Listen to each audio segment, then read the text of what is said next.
बड़ भाईर टांगिया चोटरे सान भाई मृत। गंजाम जिला तरासिहान थाना नुआ बांकतरा ग्राम अभावनीय घटना। गोष्ठी संघर्ष में जनकर मृत्यु होइथिबा बेले 4 जन गुरुतर होइछंती। बड़ भाईर टांगिया चोटरे सान भाईर मृत्यु। मृतक हेले कविराज गौड़ बयस 45। सूचना अनुसार कविराज निज पुओ सह मिसी जमी को पानी मळिबाकू जाइथिबा बेले पूर्वर कविराज भाई देव गौड़ परिवार सह मिसी जमी रे काम करुथिले। कविराज निज जमी को पानी मड़ाइबाकू केन्द्र करी दुई भाई मध्य कलह होइथिला। बचसा परे उग्र रूप नैथिला। ठेंगा कुराढ़ी धरी उभयଙ୍କ मध्य खंड युद्ध चलिथिला। संघर्ष में 5 जन रक्ताक्त होइथिले।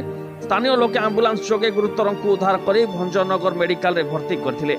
सेठारे चिकित्साधीन अवस्था कविराजଙ୍କ मृत्यु होइछि। तारासिंह पुलिस 2टी कुराढ़ी जबत करी घटनार तदंत करुछि। Ganjam Bhanjanagar Balaram Gaud report Odia news today.